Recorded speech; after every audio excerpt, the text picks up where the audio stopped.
To submit shots of your neighborhood for the opening sequence of future episodes of the series, send us video clips of your pada at bongeats.com/pada. No tilting, zooming or panning, just steady 5-second video clips, bongeats.com/pada. In this city of 15 million, from every house, every bylane, wafts a different smell of cooking. Yet we never stop to wonder who is doing the cooking and who our neighbors are. On Bong Eats, we now invite our neighbors, metaphorically speaking, to come share their food with us. You are watching Pasher Barir Ranna. বাড়ির কাছে আর সেথা পড়শি বসত করে এখন পড়শি বসত করে একদিনও না দেখিলাম। Today's episode is Chaler aata-r Rooti with Salma Khatun. চালের আটার রুটিটা মেনলি সবে বরাতে হয়। চালের আটার রুটি, তার সঙ্গে মাংস বা মাংস আলুর ঝোল, সেটা এবারে কেউ হাঁসের মাংস দিয়ে খেতে পারে। হাঁসের মাংস দিয়ে চালের আটার রুটি খুবই ভালো লাগে। তার সঙ্গে থাকে হালুয়া। এবার চালের আটার রুটিটা ওটা পরের দিন পর্যন্ত খাওয়া যায়। ওটাকে যদি কলাপাতার মধ্যে রাখা হয়, চালের আটার রুটিটা অনেকক্ষণ ভালো থাকে, রুটিটা সফট থাকে। চালের আটা এটা যেটা আমি নিয়েছি আতপ চালের গুঁড়ো এটা। এবার এটা যেহেতু ওর মধ্যে অনেক সময় পুরনো হয়ে গেলে গুডলে টুডলে থাকে, তো ওটাকে প্রথমে চেলে নিতে হবে। হাই ফ্লেমে কড়া বসিয়ে এতে জল নিলাম।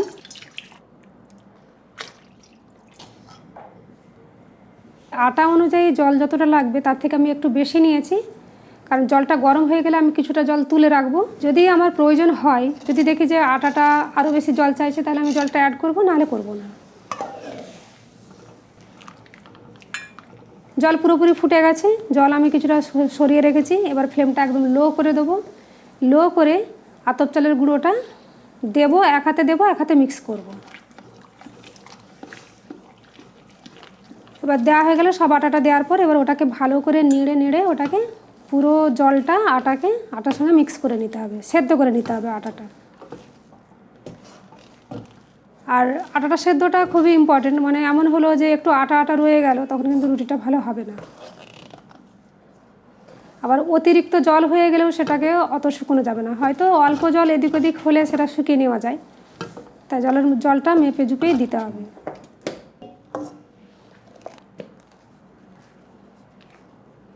খামিরটা তৈরি হয়ে গেছে, এটাকে আমি নামিয়ে নিলাম। নামিয়ে সঙ্গে সঙ্গে গরম অবস্থাতেই ওটা মাখবো। নর্মাল রুম টেম্পারেচারের জলে হাতটাকে ডুবিয়ে, মানে জাস্ট জল হাত করে আর কি, জল নেব না, জল হাত করে করে ওটাকে মেখে নেব। এতে যেটা হবে, হাতে গরমটাও লাগবে না, আর ওটা হাতের সঙ্গে আটকেও যাবে না। বেশ ভালো মতো একটু মেখে নেওয়া হলো, ওটা মসৃণ হয়ে গেল। যেটা যা ডালা পাকানোর মতো যা ছিল সব মোলায়েম করে মেখে ফেললাম। মাখা হয়ে গেলে এবার ওটাকে একটা পাত্রে নিয়ে ওটাকে কভার করে রাখবো।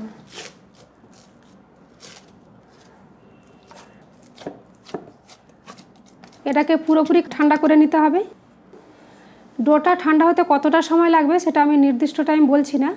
মোটামুটি এই পরিমাণ আটা আমার 2 ঘন্টা মতো লেগেছে পুরোপুরি ঠান্ডা হতে। এবার কারো বেশি লাগতে পারে, গরমকালে হলে বেশি সময় লাগবে ঠান্ডা হতে।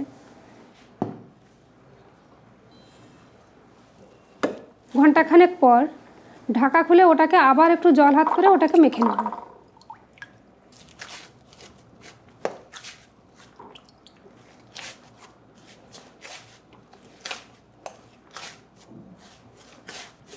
মেখে নিয়ে আবার ওটা কভার করে রাখবো। কভার করে এর পরবর্তী যেটা মাখবো সেটা একদম পুরোপুরি ঠান্ডা হয়ে যাবে ডোটা। ডোটা যদি পুরো ঠান্ডা না হয়, ওটা নিয়ে রুটি বানালেও রুটিটা বেলার সময় ফাটবে, তাই জন্য পুরো ঠান্ডা করতে হবে। এবার এখান থেকে আমি সমান মাপের লেচি কাটবো। 13 থেকে 14টা লেচি তৈরি হবে।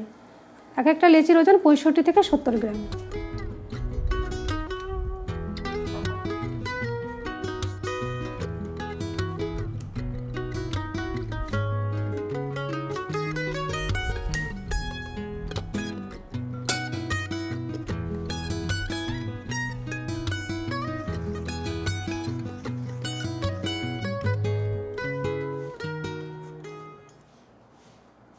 2 হাতে একটু আটা মাখিয়ে নেবো, লেচিতে অল্প আটা মাখাবো, বেশি আটা নয়, অল্প আটা দিয়ে ওটাকে বাড়িয়ে নেবো।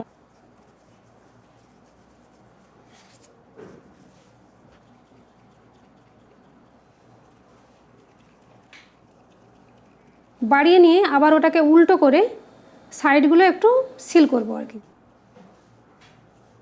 টিপে টিপে টিপে টিপে মুখটা বন্ধ করে দেবো, তাতে বেলার সময় গোল হয়েও বেলা হবে আর ফাটবে না।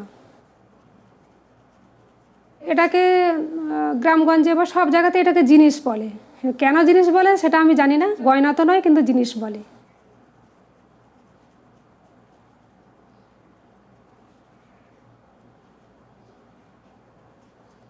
এবারে আমি যেটা গ্রামগঞ্জে আমাদের বাড়ির ওখানে দেখেছি, মায়েদের যখন অনেক অনেক হতো তখন অনেক লোক মিলে করতো, কেউ জিনিসটা বানিয়ে দিচ্ছে, কেউ বেলছে, কেউ সেঁকছে, এরকম।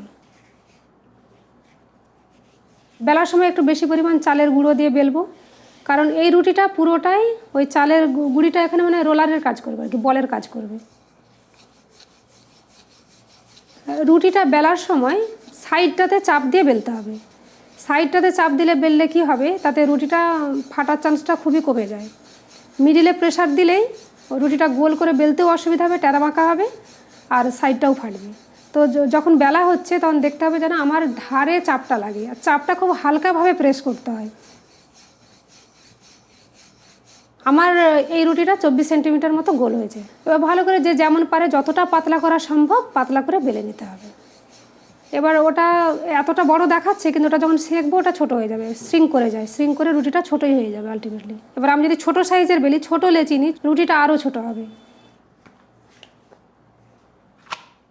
এই রুটিটা গমের আটা রুটির মতো নয়। গমের আটা রুটি যেমন একটা বেলতে হয় একটা সেঁকতে হয়, এই রুটিটা কিন্তু বেলে রাখা যায়, মানে বেশ কিছু রুটি বেলে নিলাম তারপর হয়তো সেঁকলাম। তাওয়াটা কিন্তু বেশ গরম হবে, কিন্তু প্রচণ্ড অতিরিক্ত গরমও নয়, কম গরমও নয়। রুটিটা এবার দিয়ে দিলাম, দিয়ে প্রথম পিঠটা একটু বেশি সময় ধরে সেঁকবো। এবার তাওয়া যেটা বেশি গরম হয়ে যায় যদি, তাহলে কী হবে, রুটিটা পুড়ে যাবে। আমার রুটিটা দেখবেন যে 2 সাইড পুড়ছে না, 2 সাইডই সাদা থাকছে। আর ব্রাউন স্পট এসে যেমন সেই জায়গাটা কিন্তু শক্ত হয়ে যাবে।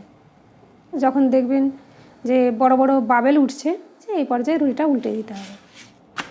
দিয়ে আর নাড়াটাড়া কিছু দরকার নেই, নাড়াচাড়ার দরকার নেই। নাড়তে গেলেই রুটি ওই কেটে গেলে আর রুটি ফুলবে না, চুপ করে দাঁড়িয়ে থাকলে ও নিজে নিজেই ফুলে যাবে।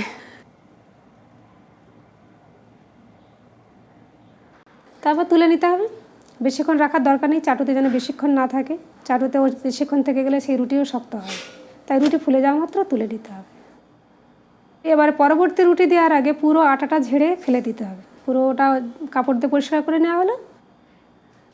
প্রতিবারই রুটি সেকার পর তাওয়াটা পরিষ্কার করে নিতে হবে। আর রুটিটা সেকার পর এটা কলা পাতার মধ্যে রাখতে পারলে খুব ভালো। কলা পাতার মধ্যে রাখলে পরের দিন পর্যন্ত ওটা বেশ ভালোই থাকে।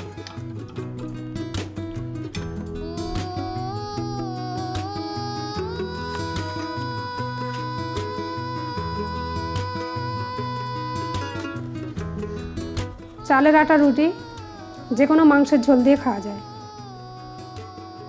হাঁসের মাংস কষা দিয়ে খাওয়া যায়, সে হলো অতি উত্তম। আর কেউ চাইলে এবার হালুয়া বানাতে পারে। শবে-বরাতে তো হালুয়া হয়ই। বংশের চ্যানেলে ছোলার ডাল, আমার বানানো ছোলার ডালের হালুয়াটাও দেখতে পাবেন। আমি এই সিরিজেই কিন্তু ছোলার ডালের হালুয়াটাও বানিয়েছি।